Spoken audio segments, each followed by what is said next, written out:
तीसरा बजट ये हुकूमत पेश कर रही है और जिस तरह वज़रा बात करते हैं दूध शहद की नहरें बहाने की, 3 सालों के अंदर इनको जो अदादो शुमार बनाकर बनाने वालों ने दिए और जो ये बता रहे हैं उसके बाद होना तो ये चाहिए था कि पाकिस्तान के अंदर रोटी, दाल, घी, शक्कर, अद्वियात, तालीम, एजुकेशन, ट्रांसपोर्ट, पेट्रोल, ये चीज़ें सस्ती नज़र आती हैं।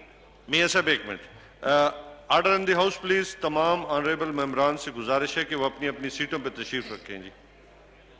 जी लेडीज हमारी जो खड़ी हैं,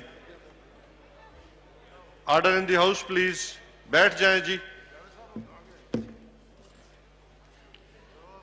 जी जी मियां साहब जी इजाज़त है जी। जी स्टार्ट शुक्रिया। मैं अर्ज कर रहा था कि अगर इनके अदादो शुमार जो बयान कर रहे हैं उन पे जाएं तो फिर तो हर तरफ हरियाली नजर आनी चाहिए, फिर तो हर तरफ खुशी के लोग जो हैं वो शादियाने बजाते। मगर मुझे ये कहने की इजाजत दें कि तकरीबन 8.5 खरब का पेश किया जाने वाला बजट को 47% कर्जों से फाइनेंस किया जाएगा, तो फिर उन टैक्सों का बोझ जो अवाम पर पड़ेगा उससे फिर मुझे वज़रा बता दें कि गरीब दोस्त बजट उसको कहूं या जुल्म जो 3 सालों से हो रहा है उसी को बयान करें। मैं आपकी खिदमत में यह अर्ज करना की जसारत कर रहा हूं कि बदकिस्मती है कि इन कागजों के पलंदों को अगर पढ़ा जाए तो कुछ और नजर आता है, मगर जो वज़रा बयान करते हैं वो फरमाते हैं कि इससे रियासत और अवाम मजबूत और खुशहाल होंगे। और अगर गौर से इसको कोई पढ़े तो ऐसे लगता है जैसे कैंसर का इलाज, किसी कैंसर ज़दा मरीज का इलाज डिस्प्रिन से किया जा रहा है। तो मैं आपसे ये कहने की जसारत कर रहा हूं, जो पाकिस्तान के अंदर असल जो बीमारी है, जब तक आप उसका इलाज नहीं करेंगे, ये अदादो शुमार बयान किए जाते रहेंगे मगर पाकिस्तान के मसाइल हल नहीं होंगे। पाकिस्तान का मसला असल ये है कि पाकिस्तान के अंदर एक कानून है, एक आइन है, मगर 70 सालों में पाकिस्तान के आइन जब से बना ना अमल हुआ ना इसको किसी ने देखा। और यहां आलम यह है कि आए रोज किसी न किसी को गद्दारी का टाइटल लगा दिया जाता है।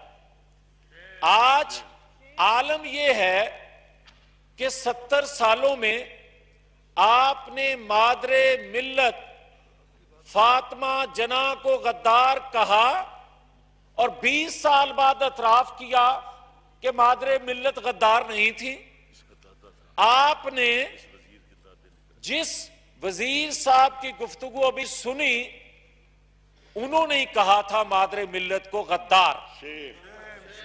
आप ये देखें कि आज हालत ये है कि पाकिस्तान के अंदर जुल्फकार अली भुट्टो को फांसी पे चढ़ाते हो और 15-20 साल बाद इतराफ करते हो कि जुल्फकार अली भुट्टो के साथ ज्यादती हुई, अदालती कत्ल हुआ। आप नवाज शरीफ को हाईजैकर बनाकर सजा देते हो और 10 साल बाद इतराफ करते हो कि ये सजा दी जाने वाली जो थी ये गलत थी। आप इतराफ कर लेते हो। ये सिलसिला कब तक जारी रहेगा कि आप कभी किसी को ठोक देते हो और किसी को स्मैश करने की धमकियां देते हो। आप ये बताओ कि पाकिस्तान के अंदर क्या हुब्बुल वतनी किसी की जागीर है? कोई सर्टिफिकेट देगा हमें? कायदे आजम मोहम्मद अली जिन्ना ने जनाबे स्पीकर हर पाकिस्तानी को हुब्बुल वतनी का सर्टिफिकेट दिया। आज हमें कोई नया सर्टिफिकेट लेने की जरूरत नहीं है। और एक दूसरी बात, मुझे ये कोई बताए कि आज मैंने जिक्र किया जब नवाज शरीफ का, जुल्फकार अली भुट्टो का, मादरे मिल्लत का, जब मैंने ठोकने की बात की तो आप देखें लियाकत अली खान। आप जब बात करेंगे तो बेनजीर भुट्टो के कत्ल की, उनकी शहादत की, तो फिर मुझे यह कहने की इजाजत दें कि आज मरियम नवाज शरीफ के कमरे में रात गए बगैर इजाजत के दाखिल होना पाकिस्तान की आजादी है या गुलामी है? आज कोई ये बताए कि मैं नहीं बताना चाहता, कोई जरूरत नहीं है कि जेल में सलूक क्या होता है, मुंतखब लोगों के साथ जेलों में होता क्या है। ये कोई नई कहानी नहीं है जो मैं सुनाऊं तो किसी को समझ आए, मगर ये रिक्वेस्ट जरूर करूंगा कि इस हाउस में बैठे लोगों से, वो इस साइड से हो या इस साइड से, कि आए एक दफा आइन की ताकत को आजमाएं, आइन की ताकत को आजमाएं, पिसे हुए लोगों की ताकत को आजमाएं, जो हम हमेशा इंतखाबात में उनसे वादा करके आते हैं। मगर बदकिस्मती ये है कि यहां अगर कोई घर को दुरुस्त करने की बात करे तो वो नवाज शरीफ और उसकी सारी की सारी जमात गद्दार ठहरे, और वही बात कोई और कहे तो मुहिब्बे वतन ठहरे। ये इंसाफ है? ये आज मुझे कोई ये बता दे कि जस्टिस काजी फायज ईसा साहब जो हैं वो इंसाफ देने वाले इंसाफ मांग रहे हैं। मुझे कोई ये बताए कि जस्टिस सेठ वकार एक फैसला देते हैं और 10 दिन नहीं गुजरते वो फैसला खत्म हो जाता है और सेठ वकार साहब का मुहासबा शुरू हो जाता है। वो तो 10 दिन लगे, आइन तोड़ने वाले को उस सजा को खत्म करते हुए 10 दिन लगे, मगर जुल्फकार अली भुट्टो नवाज शरीफ को 10-10, 20-20 साल लगा दिए कि यह फैसला गलत था। ये पाकिस्तान, जब हम कहते हैं कि हम पाकिस्तान पर मर मिटेंगे, कुर्बानी देंगे, दे रहे हैं, देते आए हैं और देते रहेंगे, मगर कोई ये नहीं हमें कहे कि चंद ताकतवर लोगों के पाकिस्तान को पाकिस्तान खप्पे कहें। हम कायदे आजम मोहम्मद अली जिन्ना के पाकिस्तान को, जुल्फकार अली भुट्टो के पाकिस्तान को, नवाज शरीफ के पाकिस्तान को खप्पे कहेंगे। किसी ऐसे ताकतवर शख्स जो अपनी जागीर बनाना चाहता है पाकिस्तान को, उसके लिए पाकिस्तान खप्पे का लफ्ज नहीं निकल सकता। इसलिए कि मेरे नाना दादा ने पाकिस्तान बनाने के लिए, पाकिस्तान के लिए हिजरत करके आने वालों को तहफ़्फ़ुज़ देने के लिए उन्होंने अपने बदन को छलनी करवाया, मगर ये कहा बट के रहेगा हिंदुस्तान, बन के रहेगा पाकिस्तान। पाकिस्तान का मतलब क्या? हम वो पाकिस्तान चाहते हैं, हम वो पाकिस्तान बनाएंगे और ये पाकिस्तान अब बन के रहेगा जिस मकसद के लिए ये पाकिस्तान बनाया गया था। मगर अगर कोई हमें ये बात कहे कि जनाब साकिब निसार साहब का भी फैसला दुरुस्त है। अगर कोई हमें यह कहे कि अरशद मलिक जज का भी फैसला दुरुस्त है और 20 साल बाद हम ये कहें कि ये फैसले गलत थे। चेयरमैन साहब, अब बहुत देर हो गई, अब हमने बहुत कुछ गंवा चुके हैं। खुदा के लिए मजीद वक्त जाया मत करें, इस आइन को पढ़ें, इस पर अमल करें। नए कवानीन बनाने की जरूरत नहीं है। बदनीति से अगर नए कानून बना भी लेंगे, नया आइन बना भी लेंगे, जब नीयत दुरुस्त नहीं होगी तो फिर पाकिस्तान आगे चल कैसे सकेगा।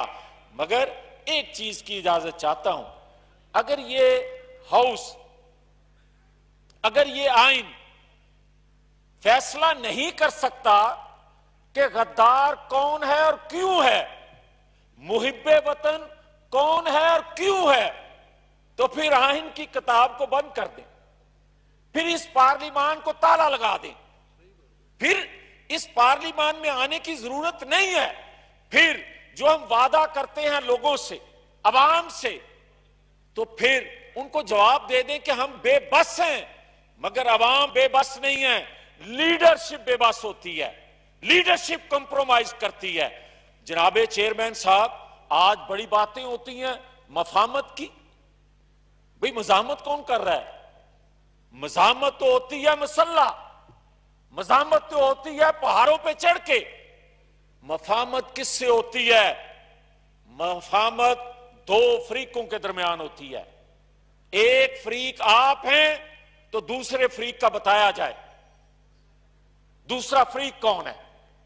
और अगर कोई नाम नहीं लेना चाहता तो फिर यह बात बताए कि दूसरे फरीक ने या पहले फरीक ने अपनी गलतियों का एतराफ कर लिया, क्या वादा कर लिया कि पिछली तारीख को दोबारा दोहराया नहीं जाएगा? क्या यह वादा कर लिया कि आइंदा आइन कानून के मुताबिक अमल होगा? और अगर नहीं किया, एक ताकतवर फरीक और एक कमजोर लागर लाचार फरीक, उसकी मफामत कैसी? और अगर कोई ये करेगा तो फिर धोखा देगा आवाम को, झूठ बोलेगा, गलत बयानी करेगा। मफामत होती है, मफामत करना चाहते हैं मगर आइन कानून के मुताबिक। यह बात गलत है कि एक दफा बुजदार को लगा दिया जाए तो उसी तरीके से किसी दूसरे को लगा दिया जाए। बुजदार के लगाने का तरीका अगर गलत है तो मुझे लगाने का तरीका भी गलत है। यह कोई तरीका नहीं है, आइन कानून के मुताबिक। और एक बात और अर्ज करना चाहता हूं, मुझे मेरे चीफ व्हिप साहब बार बार देख रहे हैं, मैं उस तरह तो नहीं देख रहा जनाबे चेयरमैन साहब, मगर दो चीजें अर्ज करना चाहता हूं। एक बात का आज तयन करें कि चारों सूबों में मकबूल लीडरशिप का जब कत्ल होता है या किसी लीडरशिप को स्मैश साजिश की मंसूबाबंदी होती है, उस पर बात करना गद्दारी कैसे बन गया। और दूसरा, मुझे कोई ये कहे या बता दे कि अगर आप आइन कानून की बात करते हैं जनाबे चेयरमैन, तो फिर आप गद्दार कैसे ठहरते हैं। और चौथा, पाकिस्तान के अंदर अगर मुंतखब लोगों ने गद्दार ठहरना है तो या तो आवाम गलत फैसले करते हैं, और जो के गलत फैसले अवाम नहीं करते, अवाम को हक हो कि वो अपने मसाइल के हल का बता सकें। मगर यहां तो उनके मुंतखब नुमाइंदों को हक हासिल नहीं बोलने का, उनको कौन बोलने देगा। दूसरा, दो चीजें मैं आखिर में अर्ज करूंगा, एक कहा गया कि पर्ची, और एक बात की गई मरियम नवाज शरीफ की। मैं बड़ी अदब से सबसे गुजारिश करूंगा कि पर्ची वाले चेयरमैन कहने से पहले ये सोच लें, उसने अपना नाना गंवाया, उसने अपने मामा गंवाए, उसने अपनी मां को गंवाया, फिर बौने किसी पर्ची का जिक्र करें कि ये चेयरमैन कैसे बने। इतनी कुर्बानी को दे तो फिर बात करे। और जिस मरियम नवाज शरीफ की बात करते हैं, कोई अपना दादा मां पहले गंवाए उस तरह, कोई अपनी बेटियों को लेकर जेल जाए पहले उस तरह, किसी के सेलों में खवातीन लीडरशिप के सेल में कैमरे लगे हों, इस ऐवान में बैठा कोई गैरतमंद ये कहे कि उसकी मां बहन बेटी के सेल में कैमरा लगा हो और वो चुप रहे, उसके बाद कोई कहे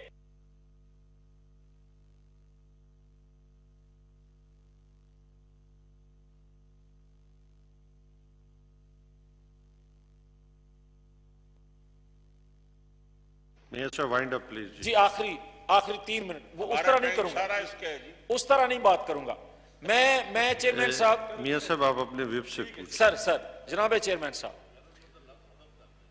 जनाबे चेयरमैन साहब, मुझे ये बताएं, यहां टीके का बड़ा जिक्र हुआ है। मेरे मोहतरम नहायत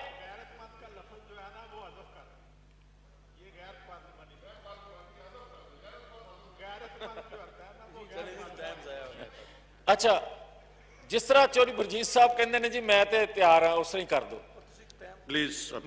मैं ये बात अर्ज करना चाहता हूं जनाबे चेयरमैन साहब, मैं बड़ा मुझे एहतराम अदब है आपका। मैं ये अर्ज करता हूं कि यहां टीके की बड़ी बात की गई।